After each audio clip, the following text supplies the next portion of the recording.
Welcome back to the Superdoc Insights, where we dive deep into critical care stories and reflect on life lessons through the lens of philosophy, physiology, and psychology. Today, we will explore something a little different, a concept that many of us may overlook, but one that plays a powerful role in both medicine and in life: the balance of the masculine and the feminine energies within us.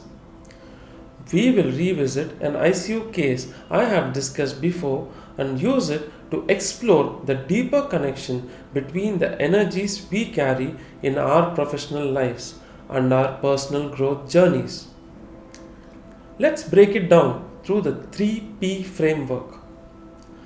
Philosophy: what larger life lessons can we learn from balancing these energies? Physiology: how does the body respond in moments of crisis and what can it teach us about resilience? The psychology: how do our mental and emotional blocks impact our success and how can we navigate these challenges?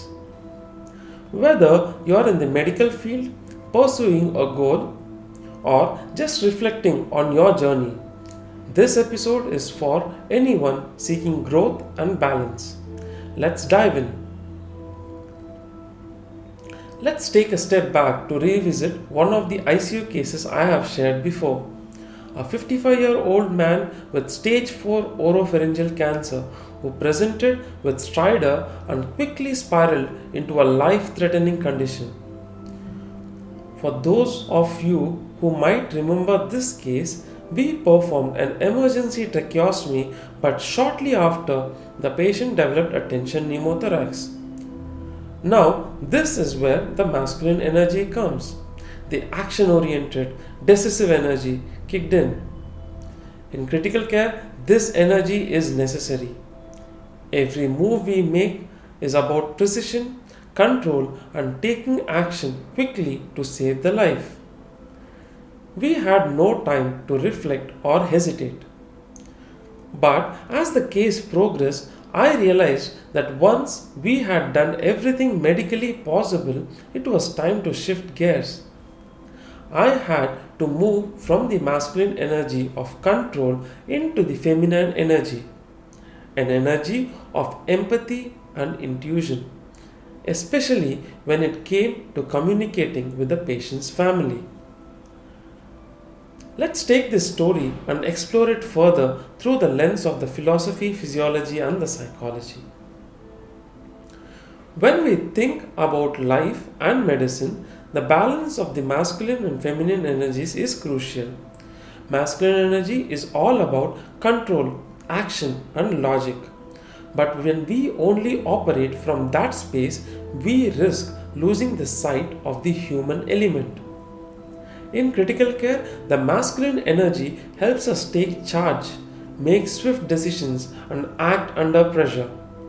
But at some point, especially when dealing with the family, we must shift our energy into a softer feminine energy, the energy that allows us to empathize, listen, and be present within the emotional and the psychological needs of the person. Now let's think about this in life. How often do we focus solely on outcomes, chasing results, controlling our environments, and pushing ourselves to the limit, without taking a step back to reflect on our emotional and psychological well being? Sometimes the real growth comes not from action but from understanding yourself. Physiologically, the patient in this case was in respiratory distress and the immediate response had to be quick. Masculine energy was necessary here. Everything was about survival. In critical care, when a patient's life is on the line, it's a high pressure environment where the body's fight or flight response kicks in. Every decision made in that moment comes from a place of control and action.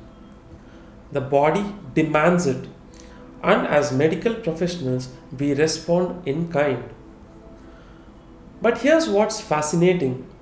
As the situation progressed and the ICDs didn't function as expected, I had to step back into a more feminine energy. It was about patience, letting the body show us the problem.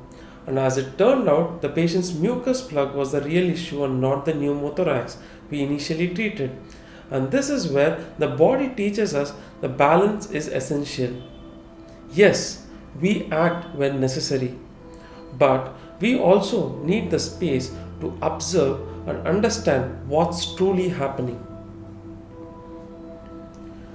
Psychologically, this case forced me to reflect on how often we lean too far into masculine energies in our own lives. We push for success, results, and achievements, but we sometimes overlook the importance of our own emotional well being. I think back to my own life, particularly my experience preparing for NEET SS exams. I was driven by outcomes, ranks, results, and competition.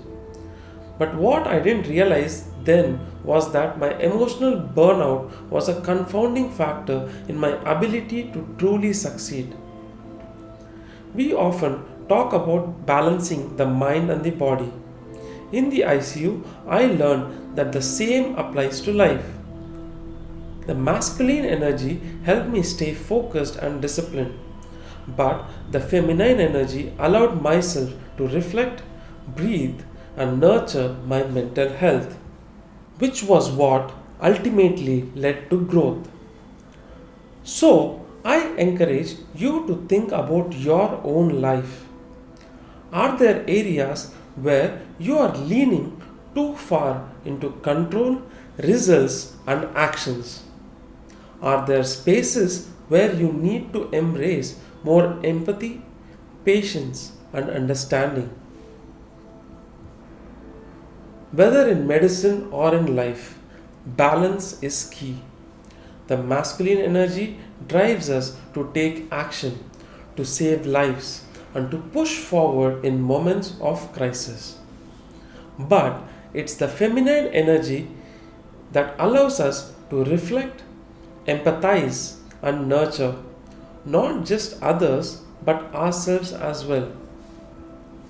So, as we wrap up today's episode, I want to leave you with this. Where in your life are you pushing too hard for results? And where do you need to slow down and reconnect with your emotional and intuitive side? And this is me signing off, Dr. Krishna Bharat.